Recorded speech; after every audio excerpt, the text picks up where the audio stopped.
This is Alex Jones with 5 good reasons you should consider buying a solar power generator. Number 1, new climate legislation could easily double or triple your electric bill. Number 2, our new energy czar wants to control how much power your electric company allows you to have. It's true. Total government control of electricity in the name of smart grid technology is coming. Number 3, in some areas of the country, the power grid is dangerously overloaded. And now, new socialist legislation is only compounding the problem. Number 4, dangerous weather is always a threat to local grids. Every year, thousands of families lose their power from weather-related outages. Number 5, a solar power generator provides powerful backup insurance and peace of mind. Folks, I really believe in the solar power generators offered by Solutions from Science, one of my oldest sponsors. You can get more information at www.mysolarbackup.com. That's mysolarbackup.com. Remember, the government doesn't own the sun, so go to mysolarbackup.com or call 1-877-327-0365.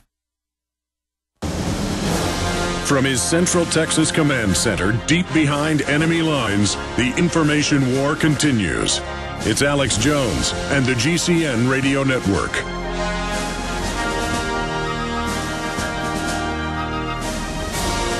Okay, my friends, we've got a real treat for you. They talk about the top 10 people out there in internet land and who've really changed, our perspective on so many things. It's Dr. Richard Stallman. He's a software developer and software freedom activist. He graduated from Harvard in '74 with a BA in physics and received many awards, doctorates, and professorships for extensive work. In January of '84, he resigned from MIT to start the GNU operating system, or GNU, meant to be entirely free software, and has been the project leader ever since. Dr. Stallman also launched the free software movement in October of '85. He started the Free Software Foundation, and thank God, because nothing would work if we were running off Microsoft still. And I don't know anything about internet, I know that. And in 1999, Stallman called for development of free online encyclopedia through the means of inviting the public to contribute articles. So he was the progenitor of Wikipedia.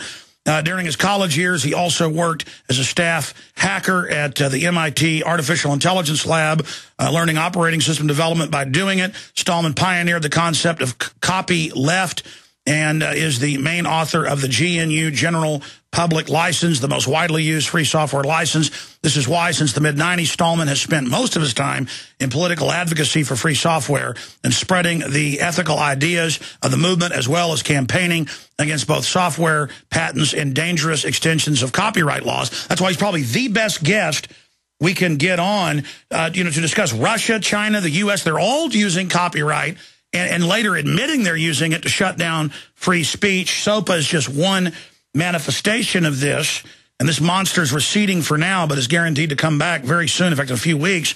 Here's the Associated Press. Supreme Court rules Congress can recopyright public domain works that have been out for hundreds of years. This is amazing. So here to break down the different horrors of the expansion of copyright to where you can't even use words now, they're saying, is a professor and Dr. Stallman. Thank you for coming on with us, sir. Hello. Hello. Let's go over it. I mean, what do you make of what's happening right now? Well, I haven't read any details about today's Supreme Court decision. I haven't seen that yet. But previously, other Supreme Court decisions said it was unconstitutional to recopyright anything that was in the public domain. But this is a very pro-business Supreme Court. We can't trust it to protect human rights. They're going to give those human rights to corporations and protect the rights of corporations, but not the rights of humans in any practical sense. Yes, sir. What got you started, developing the ideas that have become the free software movement that you kicked off? I lived in a free software community in the 1970s, although we didn't use that term. When I was working at the Artificial Intelligence Lab at MIT, it was part of a community where we shared the software that we developed.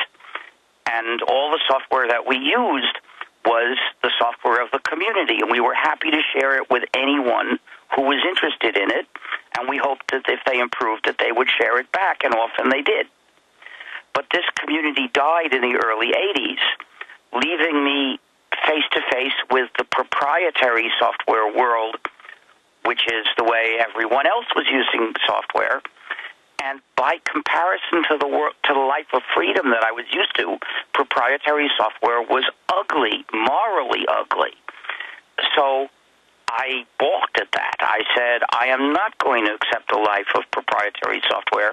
I would be ashamed of my life if I did that. So I decided to build a new free software community. Since the old one was based on software for obsolete computers, it was necessary to start again from scratch. So I launched that project, and now there are free operating systems. Now it's just barely possible to use computers and not be subjugated by software developers of non-free software. But expanding that with just basic text copyright, take Righthaven, they've been absolutely destroyed in court. They sued a lot of people across the spectrum for even taking a paragraph in a comment board where it was clearly a third party that had even done it, and they were backed by the Associated Press and others. I mean, that is really creepy to have the Associated Press and others actually suing quadriplegics and community activist groups helping homeless people because they had one paragraph of their article and clearly were, discussing in many cases their own, they were in the news article, they were posting it on their blog about them for humanitarian discussion, couldn't get any more clear free speech, and they were being sued. Well, they may, if they went to court, they might win, the defendants might win on the grounds of fair use. The problem is it's hard to tell in advance, and it costs you a lot of money to go to court and find out. So those people probably didn't have enough money to stand up for what are possibly their rights, plausibly their rights. But because of the way fair use is defined in copyright law, it's not a clear permission. It's a rather vaguely drawn defense against charges of copyright infringement. Yeah, case by case. Shifting gears, overall, specifically on SOPA, is it heartening for you to see the big blackouts, to see... It is. And what this means is that we can sometimes defeat the copyright lobby when it demands increased power. Of course, we haven't defeated them yet. We are at least coming close to defeating them, and maybe we'll defeat them. But everybody listening to this, you've got to phone your senators today because they're going to vote next week. So, but at least, even if we don't actually defeat them, we've mounted a campaign that will have come fairly close. This is the first time it's been such a fight. When the Digital Millennium Copyright Act was passed, the law that censors software that you can use to decode encrypted publications, that you can use to break digital handcuffs, that was passed in the House of Representatives without an explicit vote. It was considered totally uncontroversial. There were just a few of us saying that this is an injustice. And that's why digital restrictions management, DRM, is such a pain nowadays, because of that law that the copyright lobby purchased in 1998, which bans the software capable of breaking the digital handcuffs.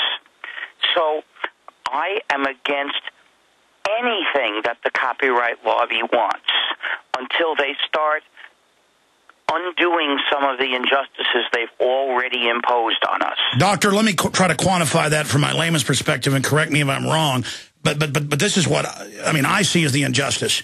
They're talking about their rights as they attempt to put a preemptive, non-deliberative, no due process, guilty until proven guilty system. Guilty until proven innocent, I think you meant. But I was being sarcastic. You're guilty basically, period. Yeah, guilty until proven guilty. I was being sarcastic. But yeah, but you're guilty up front. And they're basically just gobbling up the internet, gobbling up what people have created, gobbling up everything like they're masters of the universe, and until they become reasonable, there's no point in even discussing anything with them because they're not giving anybody quarter. I agree. But furthermore, the more subtle thing that they're doing is they're trying to focus attention on their problems as if their problems needed to be catered to while distracting you away from the problems they have already imposed on us. I hope we completely defeat SOPA, but don't forget that copyright law in the U.S. already gives them too much power. Of course, they're not satisfied. They always want more. That's what the 1% do to the 99%. But even if we stop them from getting more, that's not enough. We've got to aim for more than just preventing them from making it worse. We've got to undo some of the injustices they have already done to us. We have to put an end to the war on sharing, which is a cruel war that attacks all of us. Now, when I say sharing, I mean something specific. I mean non-commercial copying and redistribution of published works. Exact copies, that means, not modifications. That's a rather limited freedom, but that's the freedom we all must have so that the war on sharing ends and copyright ceases to be tyranny. Now, that means they've got to stop using digital handcuffs. Lots of products nowadays are designed with digital handcuffs. Every DVD player you can buy has digital handcuffs. Oh, let me give people an example. I mean, I have a TV studio, I have a TV show, I make films. I buy prosumer and professional equipment, and half of our technical difficulties are with digital TVs, monitors, cameras, is having the right software keys, everything talking to each other plugged in. It has to authenticate that I'm allowed to run a video through it. It's all spying on me and screwing up my entire operation. My whole life is about complying with this stuff, and I bought it, and I'm in here using it to produce TV. And as the 80 inventors of the internet pointed out, this SOPA would cripple the internet by putting all these pre-restrictions on things. Well, yes. The worst thing in SOPA is that it becomes easy to shut down any website where the public is posting things. It just takes an accusation that somebody posted something that was infringing copyright, and it becomes almost impossible for that site to keep operating.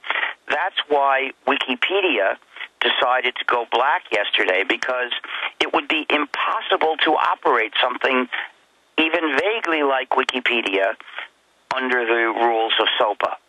Now, after the show's over, I'd like you to tell me more about the precise details of your problems with these TV systems, or have your technical person tell me, because that's an area I don't know about, and I want to know about the details of that. Sure, if you'd like that, Doctor, I actually have two engineers here, and they can explain it to you. But, you know, we have TV sets behind me on the nightly news, and they're digital.